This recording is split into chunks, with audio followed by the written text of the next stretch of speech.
Have you ever wanted to make something that looks like it came from 1926? Let me show you how I turn plain brass tags into vintage style parts using a few chemicals and some homemade tools right here in my basement. I had no idea that I could do this myself until last fall when I stumbled onto a few YouTube do-it-yourself tutorials about the process. Why would I get fascinated with this process? I'm just an old car guy who likes to drive antique cars and talk about antique cars. I think it was the possibility of making something brand new and permanent that looks like it was made 100 years ago. I already make parts for my old cars, but the new parts I make tend to look, well, new. My removable steering wheel device is all aluminum and hardened steel. The replacement carburetor parts I make are all brass, but they look shiny and new. But etched brass parts with some aging techniques look right at home beside my 100-year-old car. Here's a 1926 key tag I made using etched brass and artificial aging, and it looks like it's been in the same pocket with keys for the past 100 years. That's kinda neat. How did I do it? Let me show you.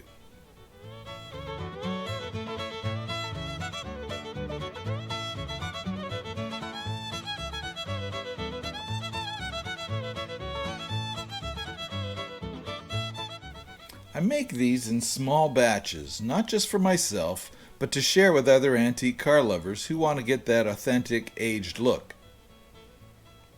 In this video, I'm going to show you how I mass produce brass key tags that look to be 100 years old. The processes I show you can be applied to making one-of-a-kind etched brass items too. The reason I sort of mass produce these tags is because I sell them on my merch store, fliverchannel.com. If you're looking for a key tag for your model of antique car or motorcycle, and you want one that looks authentic and old, then look no farther. How do I make etched brass key tags? Well, it's just a few simple steps. 1. Find brass. 2. Clean brass. 3. Coat brass with resist. 4. Remove resist design. 5. Clean brass where resist has been removed. 6. Soak, heat, and agitate in etchant. 7. Clean off the etchant. 8. Clean off resist. 9. Blacken the brass. 10. Mechanically age the brass. Okay, it's more than a few steps, and they aren't really all that simple, but they are manageable. Let me show you. But first, a little overview.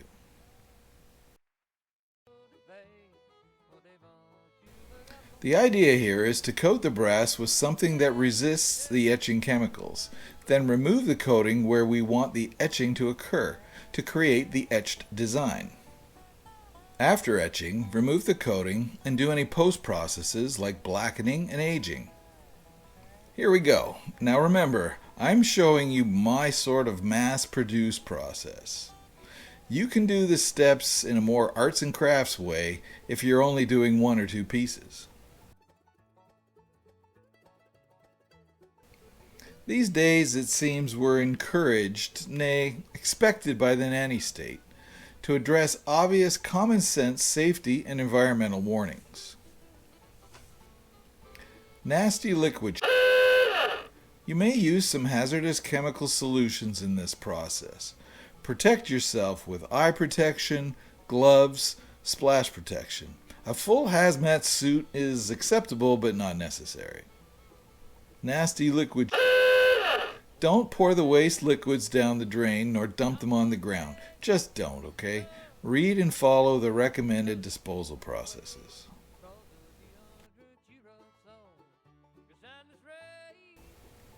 I found the brass I need online where vendors sell brass key tag blanks. I think these are most often used in industry with stamped tool numbers for tool tags. You can use any brass that you can find, sheet, solid, anything. I understand this process works for other metals too, like copper and stainless steel, but I have no experience with those. Nothing is going to go well in the following steps if the brass is coated, oily, tarnished, dirty, or otherwise contaminated. Clean it well. The cleaning agents you use will vary depending on the nature of the contamination. Corroded or discolored brass might need sanding to expose fresh material. In my case, some acetone was enough to remove any oils from the surface. Resist is just a fancy name for any coating that will not be affected by the etching chemicals. I use nail polish. Paint works too. Even Sharpie marker works. I find dark colors work best. Here we see the first of my mass production tools. This is a 3D printed holder and it nests 4 tags at a time. I have these nests in a few different colors just to help keep batches straight. I paint the tags with the nail polish completely and even paint the edges. Make sure the resist is completely dried before you move on to the next step.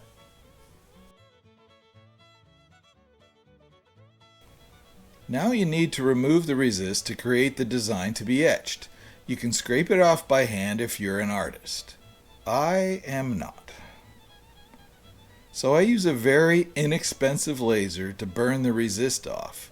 You can see here how I designed the 4-tag holder to work with a simple template that fits in the laser machine. All these fixtures are 3D printed.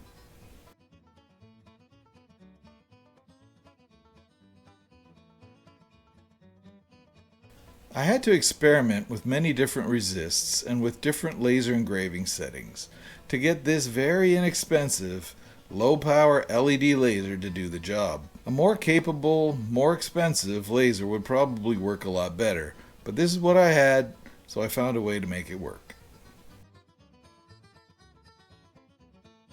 After the laser burning, there is still a thin film of residue, so rub it off to expose clean, clear brass.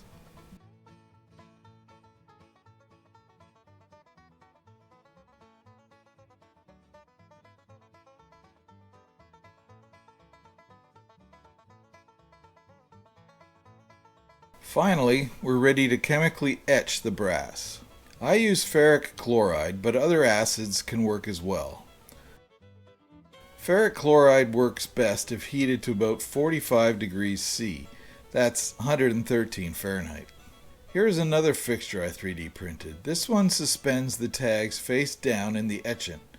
For DIY, you can simply tape the brass to a piece of foam and float it on the surface of the etchant face down.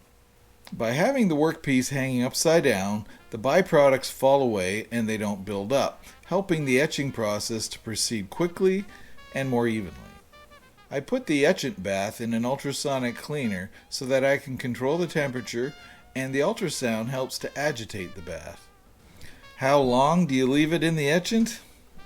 You'll have to experiment with that. There's no rule of thumb that I can suggest. When you've etched away the design deep enough, you'll want to clean off the etchant. I rinse it in a water soak. Some people make a basic solution rinse to deactivate the acid, but I haven't found that's necessary. Now you need to remove the resist by any means you wish. You can dissolve it off with solvent or sand it off, whatever. This step can be a bit tedious. All the resist must be removed.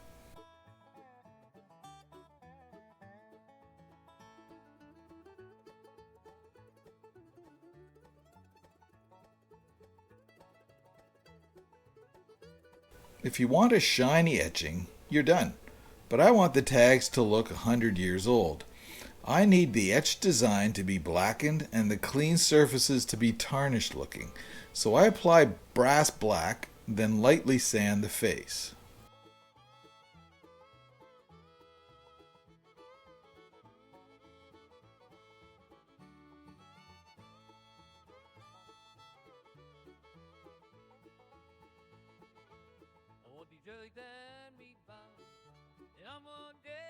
Now the secret sauce, the magic step, mechanical aging.